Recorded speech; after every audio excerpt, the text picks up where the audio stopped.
दो बहनों के अमीर गरीब भाई लाए रक्षाबंधन का गिफ्ट। रागिनी, आज तो रक्षाबंधन है, तू भी तो अपने भैया को राखी बांधेगी ना? हाँ, बांधूंगी ना, जरूर बांधूंगी। मेरे भैया मुझसे जरूर राखी बंधवाएंगे और मुझे यकीन है कि वो मेरे लिए बहुत ही अच्छा गिफ्ट भी लाएंगे। मुझे गिफ्ट का तो नहीं पता, लेकिन मेरे भैया ने यकीनन कुछ ना कुछ तो तैयारी की ही होगी मेरे रक्षाबंधन को खास बनाने को। बस अब तो छुट्टी होने का इंतजार है। रीमा और रागिनी ऐसे ही स्कूल से छुट्टी होने का इंतजार करने लगी। रीमा और रागिनी दोनों सहेलियां थीं, लेकिन पैसे के मुकाबले में दोनों सहेलियों की जिंदगी बहुत अलग थी। जहां रीमा बस एक गरीब से घर की लड़की थी, वहीं रागिनी अमीर थी।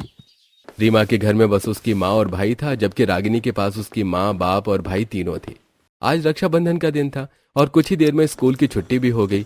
दोनों दोस्त के घर पास में ही थे, तो दोनों साथ साथ अपने घर आई। और माँ, आज के दिन भी घर पर इतना सादा सा क्यों है? मेरा मतलब, आपने रक्षाबंधन के लिए घर नहीं सजाया। और भैया कहाँ है? बेटा, राजेश तो बाबा के साथ आज काम पर चला गया। वो तेरे बाबा आज बिजनेस के सिलसिले में बाहर गए हैं ना, तो वो भी साथ ही चला गया। साथ चले गए? और कब आएंगे? वो तो अब रात तक ही आएगा। माँ, अपने भैया को क्यों जाने दिया? मैंने तो राखी वगैरह भी कब से खरीदी हुई है। भैया को या फिर आपको किसी को भी याद नहीं आया कि आज रक्षाबंधन है? जाइए, मुझे बात ही नहीं करनी आज किसी से भी। रागिनी घर आकर उदास हो गई, क्योंकि उसे उसका भाई नहीं मिला राखी बांधने के लिए। और वो अपने कमरे में जाकर खिड़की के पास बैठ गई, जहां से सामने वाले घर का, रीमा के घर का भी नजारा दिखाई देता था। मेरे भैया तो मेरे लिए यहाँ रुके भी नहीं। पता नहीं मेरी सहेली रीमा कैसे रक्षाबंधन मनाएगी। वैसे उसके घर से आवाजें तो आ रही हैं। अरे वाह भैया, मेरे साथ रक्षाबंधन मनाने को आपने पूरा घर सजाया। आप बहुत अच्छे हो। याद नहीं है पिछले साल तक जब हम रक्षाबंधन पर घर आते थे तो बाबा हमारे लिए घर को सजाए हुए होते थे? तुझे कभी बाबा की कमी महसूस ना हो, इसलिए आज मैंने छुट्टी लेकर ये सारा काम किया। चल बहन, अब तो जल्दी से मुझे राखी बांध दे। सुमित ने एक थाली अपनी छोटी बहन के आगे की, जिसमें राखी रखी हुई थी, और फिर रीमा ने वो राखी उठाई। और भैया, ये राखी मैं आपको यहाँ नहीं बांधूंगी। आपको याद है ना, जब बाबा थे और बुआ रक्षाबंधन पर आती थी तो वो उनसे बाहर ही आंगन में राखी बंधवाते थे। चलो हम भी वहीं चलते हैं। रीमा ऐसे बोलकर अपने भाई सुमित के साथ घर के बाहर आ गई। खिड़की से रागिनी भी उन दोनों भाई बहन को देख रही थी। चलो भैया, यहाँ मुझसे राखी बंधवाओ। ले बहन, बांध दे। रीमा ने सुमित का हाथ पकड़ा और उसने उसकी कलाई पर राखी बांध दी, जिसके बाद सुमित और रीमा ने एक दूसरे को मिठाई भी खिलाई और फिर सुमित ने रीमा को तोहफा दिया। अरे वाह ज्योमेट्री, मुझे तो इसकी जरूरत भी थी। थैंक यू भैया। रीमा अपना तोहफा लेकर बहुत खुश हुई। वहीं रागिनी का ये सब देखकर और भी मन भर आया। सब बहन के भाई आज उनके साथ है, बस मेरे ही भैया मेरे साथ नहीं है। मुझे तो कोई प्यार ही नहीं करता है शायद। रागिनी ऐसे ही रोते रोते सो गई। रात को उसकी कुछ आहटें सुनकर आंख खुली। ये कैसी आवाज आ रही है? भैया और बाबा आ गए। रागिनी बेटा, देख आ गए तेरे बाबा और भाई। चल अब तू इसको राखी बांध दे। तेरा बहुत मन था ना रक्षाबंधन मनाने का। माँ, मुझे बहुत तेज नींद आ रही है। पता है, बाबा ने मुझे कहीं पर भी नहीं घुमाया और साथ ही साथ मैं बहुत ज्यादा बोर भी हो गया था। मैं अभी राखी वाखी नहीं बंधवाऊंगा। बहन, कल मुझे राखी बांधना। हाँ, मेरे साथ करने वाले काम आपके पास कभी वक्त से हो ही नहीं सकते भैया। आपको मुझे देने को वक्त ही नहीं है।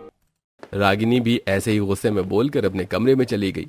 राजेश ने भी उसे नहीं मनाया और वो भी अपने कमरे में जाकर सो गया। देखते ही देखते वक्त गुजर गया और अब चारों ही भाई बहन जवान हो चुके थे। रागिनी का बाप काम के सिलसिले में अब्रॉड चला गया था, जिसके बाद राजेश उसका सारा बिजनेस संभाल रहा था। रागिनी अब कॉलेज जाने लगी थी, तो वहीं दूसरी तरफ रीमा भी कॉलेज जाती थी और उसका भाई मजदूरी वगैरह करके अपने घर का खर्च चलाता था। आज रागिनी का जन्मदिन था और वो कॉलेज आई हुई थी। हैप्पी बर्थडे रागिनी, आज तेरा बर्थडे है तो यकीनन तेरे घर पर तो कोई बड़ी पार्टी रखी गई होगी ना? Of course. हमेशा की तरह इस बार भी तेरा मन होगा कि तेरे भैया तेरी बर्थडे पार्टी को ज्वाइन करे, लेकिन शायद वो नहीं आएंगे ना। क्यों नहीं आएंगे? इस बार मैं पक्की बात कर चुकी हूँ, मेरे भैया आएंगे और जरूर आएंगे। और इतना ही नहीं, वो मेरे लिए बहुत महंगे महंगे गिफ्ट्स भी लेकर आएंगे। और मेरे भैया के बारे में कुछ भी बोलने से पहले एक बात सोच लेना, तुम्हारे भैया गरीब है, इसीलिए वो हर चीज को ज्वाइन भी कर लेते हैं। लेकिन मेरे भैया के पास काम है, इतना काम कि वो छोटी मोटी चीजों को अटेंड नहीं कर पाते, इसलिए उनके बारे में कुछ बोलने से पहले ना 10 बार सोच लेना। रागिनी ऐसे ही रीमा से जली कटी बात करके चली गई। कुछ देर बाद जब रागिनी घर पहुंची तो उसका पूरा घर सजा हुआ था, केक भी था और बहुत सारे तोहफे थे। साल भर में सबसे प्यारा होता है एक दिन, 100 दुआएं दे रहा दिल तुमको आज के दिन। I wish you a happy happy birthday, happy birthday, happy happy birthday. Oh, I wish you happy happy birthday, happy birthday, happy happy birthday. हाँ हाँ माँ, सुन लिया। आप भी ना। भैया कहाँ है? तेरे भैया को कहाँ वक्त है कि वो कभी भी कहीं भी आ जाए। उसने तेरे लिए वैसे ये तोहफे भिजवाए हैं। भैया कभी नहीं आते, पता नहीं उनकी क्या दिक्कत है। अभी फोन करती हूँ उन्हें। हेलो भैया। मुझे पता है कि तू क्या शिकायत करेगी बहन, मैं आज नहीं आ पाऊंगा, आज बहुत ज्यादा काम है। तेरे लिए मैंने तोहफे भेजे हैं तो तू उन्हें देख ले और मेरा केक रख देना, मैं शाम को आकर खा लूंगा। जब देखो बस काम काम काम। ठीक है, करो आप काम ही, मैं भी केक नहीं काटूंगी। रागिनी ऐसे बोलकर अपने कमरे में चली गई। ना उसने केक काटा ना ही गिफ्ट्स खोले। कुछ देर बाद उसे मनाने उसकी माँ कमरे में उसके तोहफे लेकर आई। रागिनी तू भी समझना, तेरा भाई सब कुछ हमारे लिए ही तो कर रहा है। चल अगर तुझे केक नहीं काटना तो मत काट, अपने गिफ्ट्स तो देख ले। नहीं, मुझे नहीं देखने उनके गिफ्ट्स। हमेशा अपनी कमी पैसे से पूरी करने की कोशिश करते हैं। ऐसा नहीं कहते। देख ये वाला गिफ्ट कितना बड़ा है, चल जल्दी से इसे खोल। गीता ने मना करके रागिनी से गिफ्ट्स को ओपन करवाया। सभी गिफ्ट्स बहुत ही ज्यादा अच्छे और महंगे थे, जिससे रागिनी खुश हो गई और फिर उसने अपने भाई से शिकायत नहीं की। ऐसे ही कुछ ही दिनों के बाद रीमा का बर्थडे आया और उसके भाई ने उसका बर्थडे अच्छे से सेलिब्रेट किया। जब वो कॉलेज से घर पहुंची तब ओह माय गॉड भैया, happy birthday to you, happy birthday to you, happy birthday dear Reema, happy birthday to you. चल बहन, अब तू अपने हाथों से ये केक काट दे। हाँ हाँ क्यों नहीं भैया, ये केक आपने बनाया है ना? हाँ, ये केक मैंने ही बनाया है, अब काट। नहीं भैया, ऐसे नहीं। आप तो जानते ही हो कि हमारे सभी खास काम यहाँ नहीं बाहर आंगन में ही होते। चलो केक को काटने बाहर आंगन में ही चलते हैं।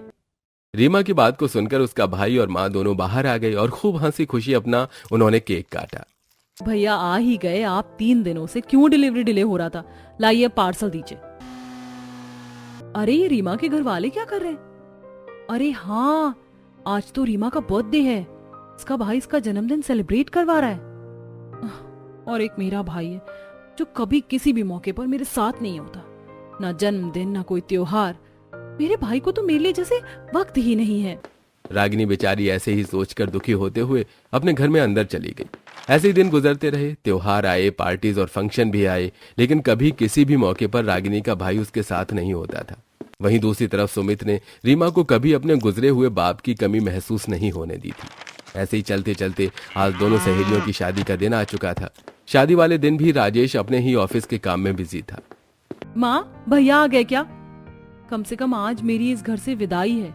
आज के दिन तो उन्हें काम छोड़ ही देना चाहिए था। ना बाबा है ना भैया। बेटा तेरे भाई के पास वक्त की इतनी कमी है कि बस मैं क्या बताऊं। अब देख, वैसे ऐसा नहीं है कि उसे तेरी परवाह ना हो, परवाह तो उसे पूरी है।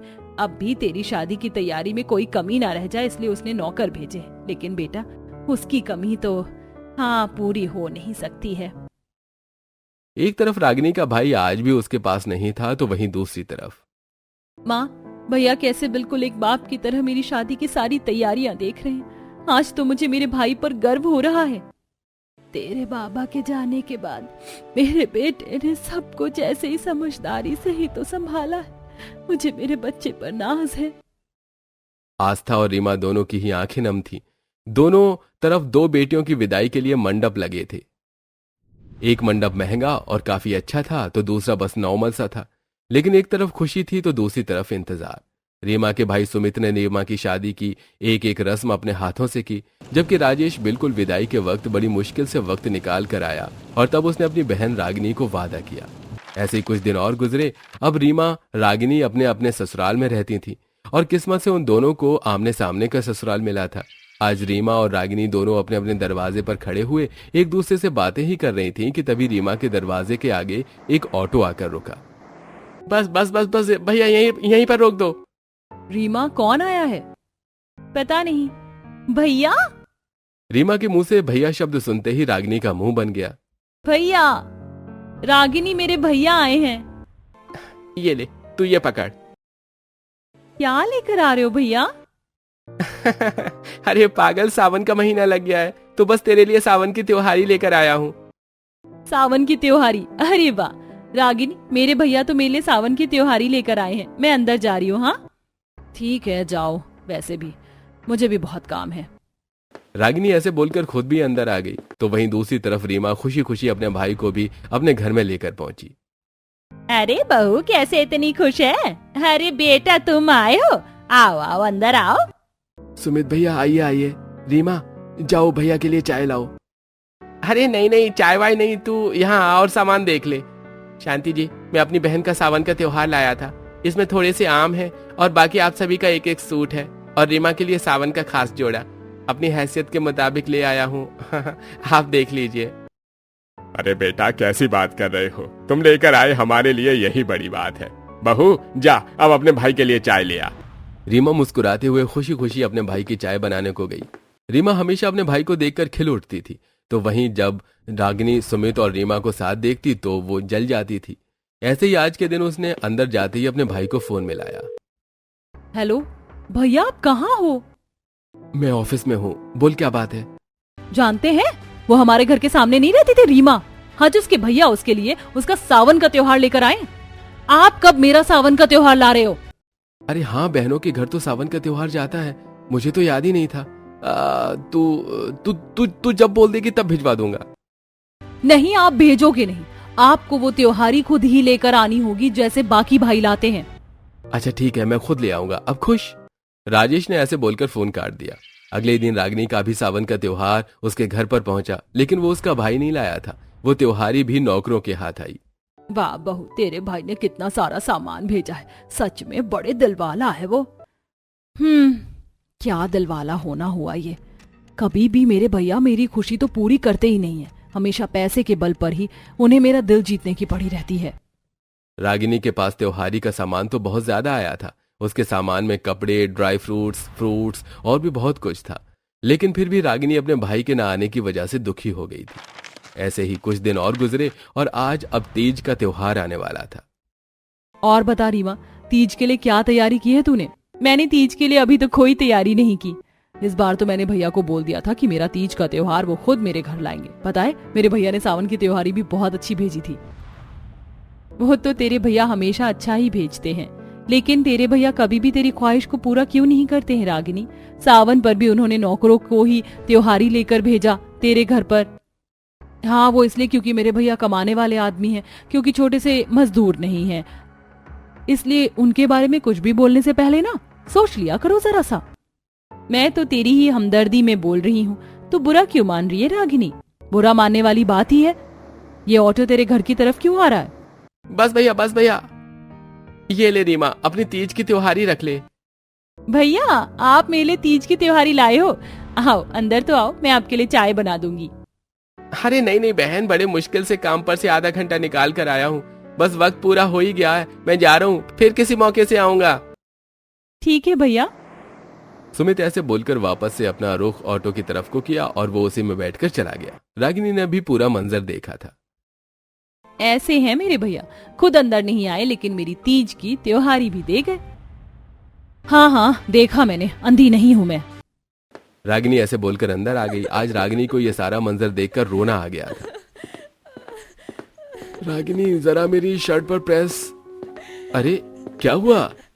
रागिनी कुछ नहीं बोली और बस अपने कमरे में आकर रोने लगी। उसके रोने की वजह एकदम साफ थी। ऐसे ही कुछ दिन और गुजरे और अब रक्षाबंधन आ चुका था। सभी तरफ भाई बहनों के बीच के रिश्ते की महक उड़ रही थी। ऐसे में रीमा भी अपने भाई के आने की तैयारी में लगी हुई थी। आज तो मैंने मेरे भैया के मनपसंद मोतीचूर के लड्डू बनाए हैं, खाते ही उन्हें मजा आ जाएगा। रीमा ने अपने भाई की पसंद की मिठाइयां बनाई और घर को भी सजाया। वहीं दूसरी तरफ रागिनी भी इसी आस में थी कि उसका भाई भी आएगा। आज तो मेरे भैया से पक्की वाली बात हुई थी, आज तो वो मेरे लिए जरूर आएंगे। उन्हें घेवर पसंद है, मैंने मंगवा लिया है। दोनों बहनें ऐसे ही तैयारी में लगी हुई थी। अभी रागिनी बस अपने कमरे का पर्दा सही करने को गई थी कि उसने वहां से रीमा के भाई को उसके घर जाते हुए देखा। उसके हाथों में तोहफे थे। मैंने रक्षाबंधन के तोहफे के रूप में मेरी बहन की मनपसंद मिठाई और एक सूट और एक आर्टिफिशियल हार ले लिया है। उम्मीद है उसे पसंद आएगा। हाँ, कुछ भी कह लो, लेकिन रीमा को भाई तो हीरे जैसा मिला है। आज भी कैसे वक्त रहते अपनी बहन के पास जा रहा है। आज तो मेरे भैया भी जरूर मेरे लिए वक्त निकाल कर आ ही जाएंगे। रागिनी इंतजार करने लगी। उधर सुमित रीमा के पास पहुंच भी गया और दोनों बहन भाई रक्षाबंधन मनाने लगे। लाओ भैया, अब मेरा तोहफा दो। पहले मुझे मिठाई तो खिला। हाँ हाँ जरूर, क्यों नहीं, ये लो। रीमा ने सुमित को मिठाई खिलाई, जिसके बाद सुमित ने रीमा को तोहफा दे दिया। अरे वाह, कितना प्यारा सूट है, कितने अच्छे सैंडल्स और ज्वेलरी भी है। शुक्रिया भैया, आप दुनिया के बेस्ट भैया हो। तुझे पसंद आया? तुझे पसंद आ गया तो बस मेरी मेहनत वसूल हो गई। क्या हुआ, तू उदास क्यों है रीमा? भैया, हर रक्षाबंधन या कोई भी त्योहार हो, आप मेरे लिए वक्त निकाल कर आ ही जाते हो। और एक मेरी बेचारी ये पड़ोसन है रागिनी, ये हर त्योहार बस अपने भाई को याद ही करती रह जाती है। मैं सोच रही थी भैया, इनमें से आप मेरे तोहफे इसे दे आओ। पता नहीं उसके भैया आएंगे भी या नहीं, लेकिन अगर आप इसको ये बोलकर तोहफे देकर आओगे कि ये इसके भैया ने भेजे हैं, तो यकीनन रागिनी का भी रक्षाबंधन अच्छा मन ही जाएगा।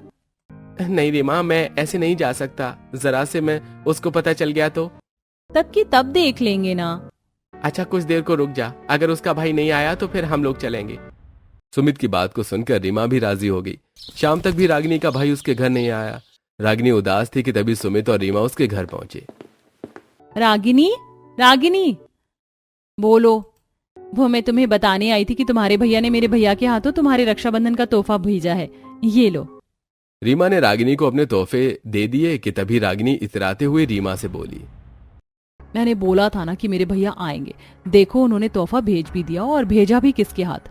तुम्हारे भैया के हाथ। इससे साफ जाहिर है कि मेरे भैया कितने ज्यादा बिजी इंसान हैं। कुछ समझ आया? अभी रीमा और सुमित वहां से निकल ही रहे थे कि तभी वहां राजेश पहुंच गया। अरे रागिनी, रागिनी कहाँ है तू? जल्दी से राखी बांध दे। तू बुला रही थी ना, देख मैं आ गया। और ये ले तेरे तोहफे। तोहफे? कैसे तोहफे? आपने तो सुमित भैया के हाथ तोहफे भेज दिए थे ना भैया? तोहफे भेज दिए थे, पर मैंने तो कुछ नहीं भेजा है। क्या? अब रागिनी को समझ आ रहा था कि उसकी सहेली ने झूठ से ही सहारे लेकिन उसे एक पल की खुशी दी थी, लेकिन उसके भाई के पास आज भी उसके लिए टाइम नहीं था। तो आपने वो तोहफे नहीं भेजे थे? मेरा दिल बनाने के लिए आपसे ज्यादा तो मेरी सहेली और इसके भैया को ही मेरी परवाह है भैया। आपके लिए मैंने इनसे लड़ाई की, इन्हें क्या कुछ नहीं बोला, लेकिन आपको कहाँ मेरी पड़ी हुई है भैया। मैं ही पागल थी भैया जो आपको बुलाया, आपका इंतजार किया। आपके पास मेरे लिए वक्त ही नहीं है। जाइए, आप अपना काम देख लीजिए। रागिनी की बात सुनकर सभी तरफ शांति सी हो गई और फिर सुमित ने राजेश को समझाया। राजेश, छोटा मुंह बड़ी बात। मुझे ऐसे बोलना तो शायद शोभा न दे, लेकिन अपनी हैसियत के नहीं, एक भाई होने के नाते समझा रहा हूँ। ये दिन, ये लम्हे वापस नहीं आएंगे, इसलिए काम के साथ साथ अपने घर वालों का भी ख्याल रखा कर मेरे भाई। जिंदगी बहुत छोटी सी है, तो सबके साथ जी जाओ। सुमित ने 2 बातों में बात खत्म कर दी, लेकिन बात बड़ी गहरी थी। सुमित की बात को सुनकर राजेश को एहसास हुआ। बस फिर क्या था, उस दिन राजेश ने रागिनी के घर पर ही काफी देर वक्त गुजारा, जिससे रागिनी भी खुश हो गई। और यही उसके रक्षाबंधन का सबसे बड़ा तोहफा था कि उसे अपने भाई का वक्त मिल गया। और इस तरह से फिर सब कुछ सही हो गया।